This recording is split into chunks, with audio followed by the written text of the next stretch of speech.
Hello friends, welcome to learners forum. இப்போ நம்ம டிரான்ஸ்ஃபார்மரில் இருக்கக்கூடிய சில ஐடியல் கண்டிஷன்ஸ், அதாவது நோ லோடில் இருந்தால் எப்படி இருக்கும், ஒரு ஐடியல் டிரான்ஸ்ஃபார்மர் எப்படி இருக்கும், அதே மாதிரி ப்ராக்டிக்கல் கன்சிடரேஷனில் ஒரு டிரான்ஸ்ஃபார்மர் நோ லோட் கண்டிஷனில் எப்படி இருக்கும், லோடட் வெர்ஷனில் எப்படி இருக்கும் அப்படிங்கிறது எல்லாமே பார்க்கலாம். ஸோ இனிஷியலாக நம்ம ஒரு ஐடியல் டிரான்ஸ்ஃபார்மரை இப்போ கன்சிடர் பண்ணிக்க போகிறோம். அண்ட் இதில் எந்தவித லோடும் நம்ம கொடுக்க போகிறது இல்லை. ஸோ இனிஷியலாக சப்ளை வோல்டேஜ் நம்ம கொடுக்க போகிறோம். அதனுடைய வேல்யூ V1 அப்படின்னு எடுத்துக்கலாம். இங்கே நம்ம எந்த விதமான லோடும் கனெக்ட் பண்ணாததுனால செகண்டரியில் இருக்கக்கூடிய கரண்ட் வேல்யூவான I2 நமக்கு 0வாக கிடைக்கும். அண்ட் ப்ரைமரியில் பார்த்தீங்க அப்படின்னா நமக்கு இருக்கக்கூடிய கரண்ட் வேல்யூ என்ன, I1 அப்படின்னு கிடைக்கும். இந்த பர்டிகுலர் கரண்ட் நமக்கு கோரில் ஒரு ஃப்ளக்ஸை ப்ரொடியூஸ் பண்ணி கொடுக்கும்.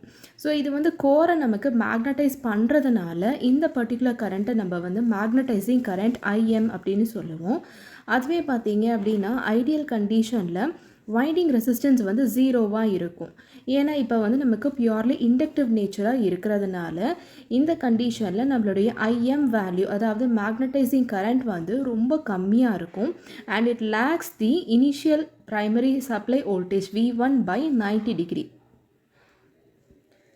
ஏன்னா இங்கே இது பியூர்லி இண்டக்டிவாக இருக்குது. ஸோ இப்போ இதில் இங்கே இருக்கக்கூடிய ஃப்ளக்ஸ் அண்ட் மேக்னடைசிங் கரண்ட் ரெண்டுமே நமக்கு எப்படி இருக்கும்னு பார்த்தீங்கன்னா இன் ஃபேஸில் இருக்கும். ஸோ ஃப்ளக்ஸ் லிங்கேஜை நமக்கு என்ன ப்ரொடியூஸ் பண்ணி கொடுக்கும், E1 E2 அப்படின்னு ரெண்டு வோல்டேஜஸை ப்ரொடியூஸ் பண்ணி கொடுக்கும். ஆனால் இந்த E1 and E2 according to லென்ஸ்லாம் நம்ம இனிஷியலாக கொடுக்கக்கூடிய சப்ளை வோல்டேஜை நமக்கு அப்போஸ் பண்ணி கொடுக்கும். ஏன்னா இதுதான் இதனுடைய நேச்சரே. ஸோ E1 பார்த்தீங்க அப்படின்னா V1 கூட ஆன்டி ஃபேஸில் இருக்கும், ஏன்னா அப்போசிங்காக இருக்கிறதுனால. ஆனால் மேக்னிடியூடை பொறுத்த வரைக்கும் ரெண்டுமே ஈக்குவலாக இருக்கும். அண்ட் அதே மாதிரி E2வும் எடுத்துக்கிட்டோம் அப்படின்னா ஆன்டி ஃபேஸாக இருக்கும், பட் மேக்னிடியூட் வைஸாக ஈக்குவலாக இருக்கும். ஸோ ரெண்டுத்தோட நேச்சர் ஒன்றா இருக்கிறதுனால இந்த E1 அண்ட் E2 வேல்யூ பார்த்தீங்கன்னா நமக்கு இன் ஃபேஸில் இருக்கும். ஸோ நம்ம டயக்ராமேட்டிக்காக ஸ்கெச் பண்ணும்போது பார்த்தீங்கன்னா E1 அண்ட் E2 நமக்கு ஒரே டைரெக்ஷனில் இருக்கும். அண்ட் இது அப்படியே ஆப்போசிட் ஆஃப் V1ல இருக்கும், ஏன்னா ரெண்டுமே opposing at an angle of 90 degree.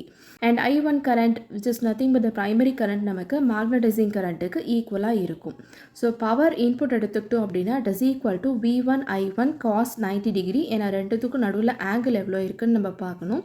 cos 90 நமக்கு 0வாக இருக்கிறதுனால நோ லோட் அவுட்புட் பவர் நமக்கு 0வாக கிடைக்கும். அண்ட் அதனால் நமக்கு இன்புட் பவருமே பார்த்தீங்க அப்படின்னா 0 அப்படின்னு கிடைக்கும். ஸோ ஐடியல் கண்டிஷனில் இதுதான் நமக்கு கிடைக்கக்கூடிய consideration value.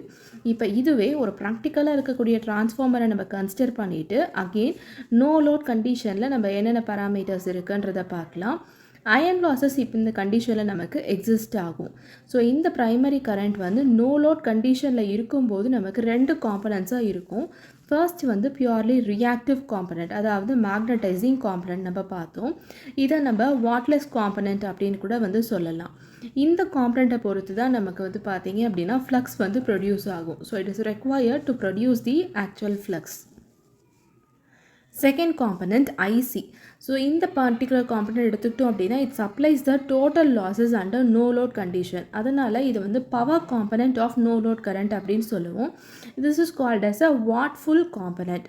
So core loss component of I0 எடுத்துக்கிட்டோம் அப்படின்னா இந்த பர்டிகுலர் காம்பனன்ட்ஸ் ரெண்டுத்தையும் நம்ம கன்சிடர் பண்ண போகிறோம். மேக்னடைசிங் காம்பனண்ட் அது core component. So IM + IC. So winding resistance இருக்கிறதுனால I0 எடுத்துக்கிட்டோம் அப்படின்னா அது மறுபடியும் 90 டிகிரி ஃபேஸ்லேயே நமக்கு இருக்காது with respect to the supply voltage V1. ஆனால் it lags the value of V1 by ஒரு பர்டிகுலர் ஆங்கிள். அதை நம்ம எடுத்துக்கிட்டோம் அப்படின்னா லெஸ் தேன் 90 டிகிரியாக இருக்கும். ஸோ நமக்கு கிராஃபில் பார்த்தீங்க அப்படின்னா ஒரு ஆங்கிள், அதாவது π0 அப்படின்னு நம்ம எடுத்துக்கலாம், விச் இஸ் லெஸ் தேன் 90 நமக்கு கிடைக்கும். ஸோ cos π0 அப்படிங்கிறது நமக்கு நோ லோடில் இருக்கக்கூடிய பவர் ஃபேக்டர் வேல்யூவாக கிடைக்கும்.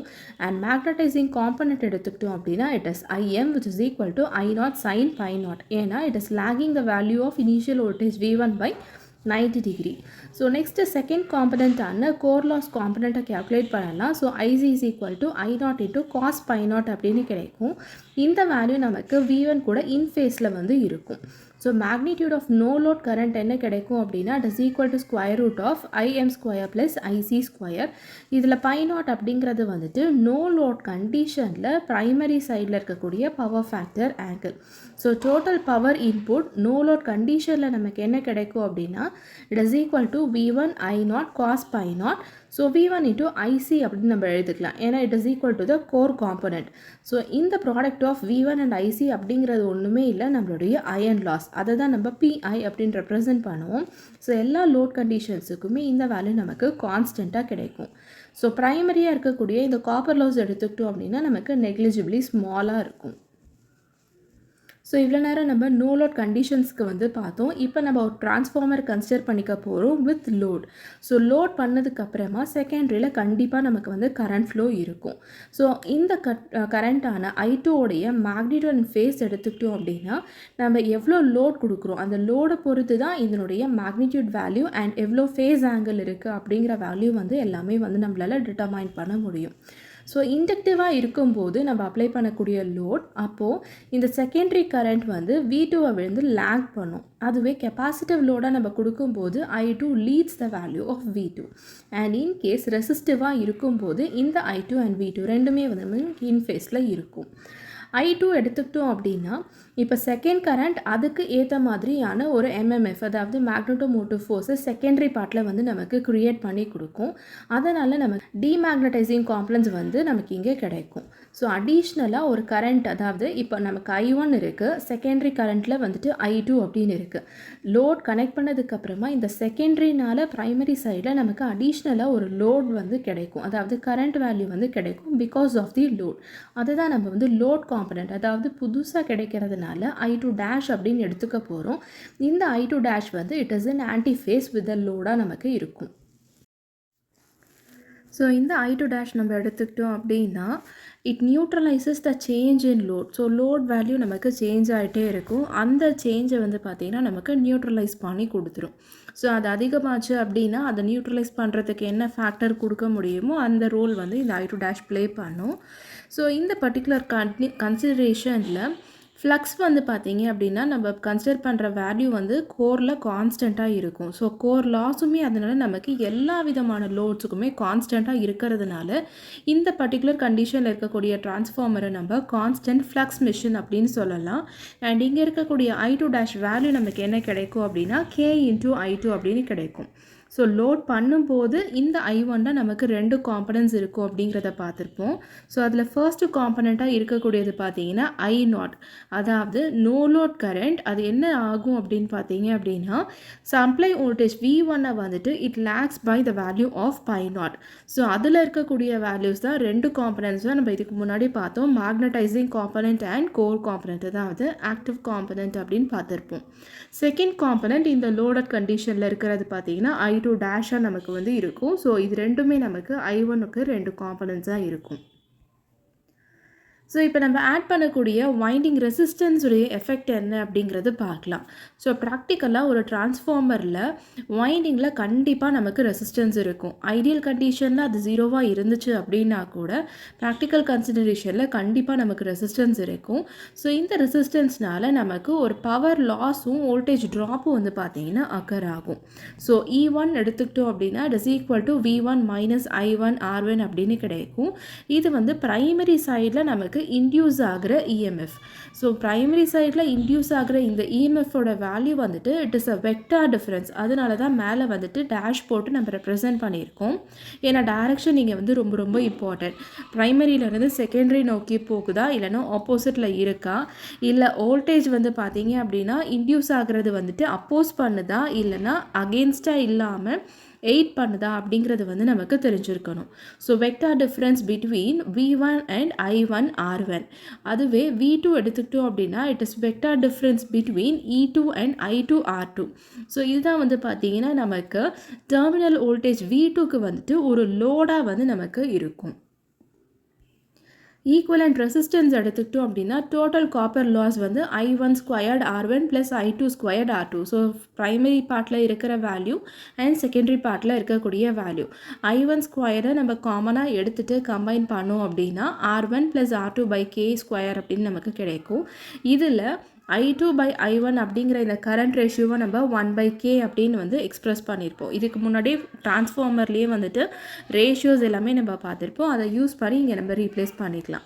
ஸோ இதில் இந்த பர்டிகுலர் ப்ராக்கெட்குள்ளே இருக்க வேல்யூவில் R2/K ஸ்கொயர்டு அப்படின்னு இருக்கக்கூடிய இந்த வேல்யூ வந்துட்டு it is value of R2 which is referred to primary. So இதை தான் நம்ம வந்து பார்த்தீங்கன்னா equivalent resistance of secondary refer to primary R2 dash அப்படின்னு சொல்லுவோம். So R2 dash is equal to R2 divided by K squared அப்படின்னு நமக்கு கிடைக்கும். So total resistance refer to primary சைடில் மட்டும் நம்ம கன்சிடர் பண்ணிக்கும் போது பழசாக இருக்கக்கூடிய வேல்யூ R1 அண்ட் புதுசாக இருக்கக்கூடிய வேல்யூ R2 டேஷ் இது ரெண்டுத்தையும் வந்து நம்ம வந்து கன்சிடர் பண்ணிக்க போகிறோம். ஸோ இதை தான் நம்ம equivalent resistance of transformer refer to primary side R1E அப்படின்னு நம்ம வந்து சொல்கிறோம். So it is equal to R1 plus R2 dash வேல்யூவை சப்ஸ்டியூட் பண்ணோம் அப்படின்னா R1 plus R2 divided by K squared அப்படின்னு நமக்கு கிடைக்கும். ஸோ டோட்டல் காப்பர் லாஸ் எடுத்துக்கிட்டோம் அப்படின்னா யூஸ்வலாக it is I squared R. இங்கே நம்ம ப்ரைமரி சைட் பார்த்துட்டு இருக்கிறதுனால I1 squared R1E. So R1E value இப்போ தான் நம்ம கேல்குலேட் பண்ணோம். அது எல்லாமே நம்ம சப்ஸ்டியூட் பண்ணோம் அப்படின்னா நமக்கு ப்ரைமரி பார்ட்டுக்கு கிடைக்கும். இதே மாதிரி செகண்டரி சைடுக்கு எடுத்துக்கிட்டோம் அப்படின்னா R1 squared is equal to K squared R1 அங்கே டிவைடட் ஃபார்மில் இருக்குது, இங்கே வந்து மல்டிப்ளைட் ஃபார்மில் இருக்குது. ஸோ இதுக்கான ஈக்குவலண்ட் ரெசிஸ்டன்ஸ் அதாவது when it is referred to the secondary part எடுத்துக்கிட்டோம் அப்படின்னா R2E அப்போ R2 plus the old version of R1 dash. So அது எல்லாத்தையும் கன்சிடர் பண்ணதுக்கு அப்புறமா நம்ம டோட்டல் காப்பர் லாஸையும் கேல்குலேட் பண்ணிக்கலாம், which is I2 squared into R2E. So இதில் resistance which is to be transferred from primary to secondary எடுத்துக்கிட்டோம் அப்படின்னா அப்போ நம்ம மல்டிப்ளை பண்ண போகிறோம் K ஸ்கொயர்ட் ஃபேக்டரால். அதுவே செகண்டரி டு பிரைமரி அப்படிங்கும்போது K ஸ்கொயர்ட் அப்படிங்கிற ஒரு ஃபேக்டரால் நம்ம டிவைட் பண்ணுறோம். அதில் பேசிக்காக நமக்கு Kவோட வேல்யூ என்னென்னு தெரிஞ்சிருக்கணும், which is transformer ratio N2 divided by N1. So இதை பேஸ் பண்ண ஒரு எக்ஸாம்பிள் பார்க்கலாம். 6600 டிவைடட் பை 400 வாட் அதாவது ப்ரைமரி செகண்டரி டர்ன்ஸ் பொறுத்து கொடுத்துருக்காங்க. Single phase transformer has primary resistance of 2.5 ohms and secondary resistance of 0.01 ohm. நம்ம என்ன கேல்குலேட் பண்ணணும் அப்படின்னா total equivalent resistance refer to primary. So எந்த பக்கம் அப்படிங்கிறது நமக்கு நல்லா தெரிஞ்சிருக்கணும். இங்கே நமக்கு it is refer to primary அப்படின்னு கொடுத்துருக்காங்க.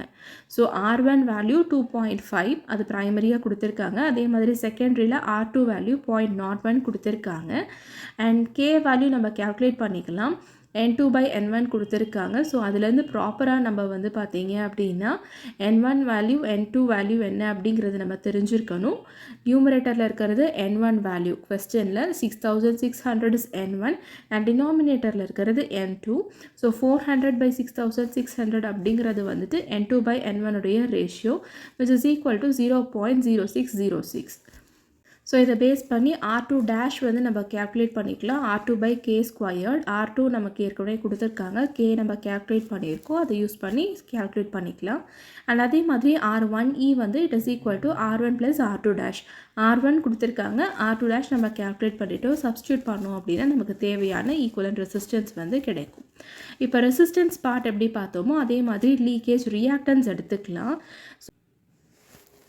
ஸோ ப்ரைமரி ஃப்ளக்ஸில் இருக்கக்கூடிய ஒரு போர்ஷன் அண்ட் செகண்டரி ஃப்ளக்ஸ் ரெண்டுமே வந்து பார்த்தீங்க அப்படின்னா it completes the path through air and அதுக்கேற்ற மாதிரி அதுக்கு கரஸ்பாண்டிங்காக இருக்கக்கூடிய வைண்டிங்ஸில் வந்துட்டு லிங்க் ஆகும். அப்படி லிங்க் ஆகிற அந்த ஃப்ளக்ஸை தான் நம்ம என்னென்னு சொல்கிறோம் அப்படின்னா லீக்கேஜ் ஃப்ளக்ஸ் அப்படின்னு சொல்கிறோம். ஸோ ப்ரைமரி சைடில் இருக்கிறது வந்துட்டு ப்ரைமரி லீக்கேஜ் ஃப்ளக்ஸ். அது எது ப்ரொடியூஸ் பண்ணி கொடுக்குது, நமக்கு ப்ரைமரி சைடில் இருக்கக்கூடிய கரண்ட் தான் வந்து ப்ரொடியூஸ் பண்ணி கொடுக்கும், அதாவது I1. ஸோ இது வந்து பார்த்தீங்க அப்படின்னா I1க்கு இன்ஃபேஸில் இருக்கும் அண்ட் ப்ரைமரி சைடில் மட்டும்தான் நமக்கு லிங்க் ஆகிருக்கும். அதே மாதிரி செகண்ட் ஃப்ளக்ஸ் எடுத்துக்கிட்டோம் அப்படின்னா இப்போ செகண்டரி சைடு அப்படிங்கிறதுனால it is by the value of I2, அதாவது செகண்டரி கரண்ட்னால ஏற்படக்கூடிய ஃப்ளக்ஸ். ஸோ அது செகண்டரி கரண்ட் கூட நமக்கு இன்ஃபேஸில் இருக்கும் அண்ட் அதே மாதிரி செகண்டரி வைண்டிங்ஸ் கூட மட்டும்தான் வந்து லிங்க் ஆகிருக்கும். செல்ஃப் இன்டியூஸ்டு EMS எல்லாமே வந்து பார்த்திங்கன்னா நம்ம வந்து ஒரு வோல்டேஜ் ட்ராப்பாக வந்து கன்சிடர் பண்ணிக்க போகிறோம். எங்கன்னா அக்ராஸ் த ரியாக்டன்ஸ். ஸோ அது வந்து it is placed in series with the windings. இதை தான் நம்ம வந்து லீக்கேஜ் ரியாக்டன்ஸ் அப்படின்னு சொல்கிறோம்.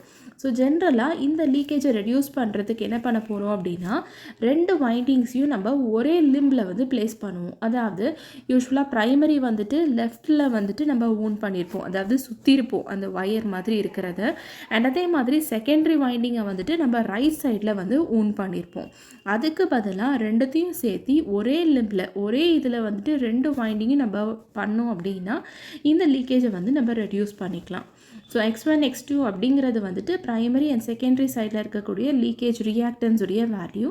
அதே மாதிரி இப்போ ப்ரைமரி சைட்லையும் செகண்டரி சைட்லையும் ரெஃபர் பண்ணி values of x1e and x2 டேஷை கேல்குலேட் பண்ணோம் அப்படின்னா x1e வந்து it is equal to x1 plus x2 dash and x2 dash வந்து it is equal to x2 by k square, அதாவது புதுசாக இருக்கக்கூடிய வேல்யூ.